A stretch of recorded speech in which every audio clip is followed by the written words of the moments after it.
I know a thing or two about sadness. I have had my fair share for sure. I almost consider myself an expert on the topic. Most everyone has experienced sadness in some form. I've gone through the normal ups and downs in life. I've been bullied, rejected, lost, and plagued with regret. But none of these things prepared me for the magnitude of loss that injected my life by losing one of my children. I thought my life burden was going to be my experience with domestic violence. It was bad, really bad. I was certain that this was my cross to bear in life. I was convinced that my journey through this had meaning and that God put me through it so that I could help others. It was awful, and it took decades of my life. I wrote a book about it. I was ready to help others who had been down the same path. I even got a degree in psychology, thinking it could be a tool I could put in my bag for credibility. I think I have credibility, though. I like to say I have a PhD in sadness based on my lived experience. Books cannot teach me the level of pain and sorrow that come with these kinds of things, and the desperation to find relief, because I know this firsthand. Believe me, I have tried to find answers, and to this day, I haven't found them in textbooks. For the most part, I think I've been successful in pain relief, considering my options. And with the loss of my child, there really aren't many. After all, what could fix this? I figure if I can find a way to live with this pain, I can find a way to live with any other that comes my way. Well, I found a way because, well, here I am. I am living with it, amongst other things. 6 months after my daughter passed away, I received a call from my doctor telling me I had a devastating rare disease that affects the bones in my feet. I was told to get in a wheelchair immediately and not to walk on my feet even for a second. So in a wheelchair I was for nearly 2 years, and while grieving. After the wheelchair, I was in these crazy boots for almost another year, maybe 2. I lose track. I can walk now in these support shoes, but I will always be at risk for losing the ability to walk for life, with the ultimate possibility of even losing limbs. Had the news of my disability come a year earlier, I would have been devastated. But after losing my child, it was like comparing a bee sting to being squashed by a meteor. So I just found solutions instead. After all, I'm good at this now, finding solutions for pain, devastation, trauma, and disappointment. In fact, I'm so good at it, I should have another degree in it. I look at my college degree standing so proudly on my office shelf, and I think about how easy it was to achieve in comparison. How it only took 4.5 years. Yet, what I'm learning now took a lifetime and an enormous amount of pain and heartache. I don't have anything on my shelf to show for that. So, what is the solution, you ask? How do I get through all of these pains, sorrows, and disappointments? After all, that is why you're watching this video. It's also why I created it. Because I have some answers for you. There are 3 guides that I follow. The first one is recognizing that there is no magic wand. You cannot just sweep away these feelings. In my case, I can't fix the fact that I buried my child.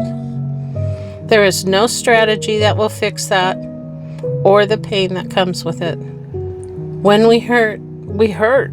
Accepting this is the most important part. Once you accept, that pain just takes time. And some pain, like the death of my daughter, never goes away. Then, and only then, can you strategize. The second thing I've learned is that pain is energy that we need to release in order to get relief. It's a sensation running through our body, and it's uncomfortable. We want to get rid of it as fast as possible.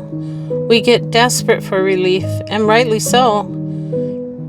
It can literally feel awful. Trust me, I know. The day after my daughter passed away, I started painting the inside of the house from the morning when I awoke till I went to bed. I spent over a week doing this. I could not stop. I had to do something to make it through every second.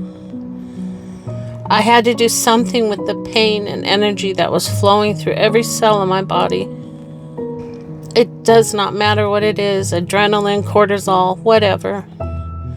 It is there and it is overwhelming. I needed to feel less of it or I wasn't going to make it. The paintbrush was there and the walls were there. So I did what I had to do. Did it take the pain away? No. Did it help me to walk with it and notice it less? Yes, it did. I use the same concept today when I wake up with a panic attack. I clean, I grab a drawer, take everything out and start cleaning. It helps the physical part of my body slow down so that the mind can slow down too. I argue that doing something physical works better than laying curled up in a ball in bed. But whatever works that is positive and not destructive is what needs to be done. This can get you through the initial phase, the shock, the physical trauma. And then, number 3, perhaps the most important thing that I learned from all of this, once we make it through that initial shock and have accepted that there's no magic wand, we are forced to find a way to live with it. We can't go on painting our walls forever. We have to press forward because, well, that's what life does. I used to say, if I ever lost one of my children, I would die. But then I woke up the next morning. I woke up and was forced to go to the bathroom, tend to my other children, shower, and so on. I had to find a way to live with it. I have to find a way to live with it. That's when I understood. I couldn't sleep it away. I couldn't paint it away. I couldn't read a book and make it go away. I had to find a way to walk with it beside me. That's when I found peace. There are times in our lives where we struggle to find happiness and joy. In my case, it will probably be for the rest of my life. I can find snippets, but that deep, authentic, relaxing, and reliable true joy more than likely will never come for me. How could it? But I can find peace because it is attainable when happiness is not. Peace is a quiet in my soul and body. It's what I unknowingly was seeking when I started painting my walls, or when I started writing my book while in a dangerous relationship that I could not seem to get out of. I longed to run away from the feelings in my spirit. I knew that I could not wipe them away, but I could escape to a place of peace. I can close my eyes and find calm, take a breath and understand that what I'm feeling is a normal response, seek a sort of level down from panic. If I cannot find happiness, if I cannot fix something, I can seek peace to help me walk with it. Peace can be found in many ways. It's different for everyone. For me, it's being with family because they understand. Tending to Lissy's garden at her gravesite, knowing that it's a way I can still take care of her when I feel helpless, wanting more. It's peaceful. This is attainable. I will never be happy about it, but I can find peace within it. Watching a sunset has a new purpose. I take advantage of the calm it offers me. I do the same with music, feeling the wind in my hair, and walking like I am now. It can end someday, but for now, I'm going to walk until I can't anymore because that is all I have. I have accepted that it could change someday. There is peace in accepting this.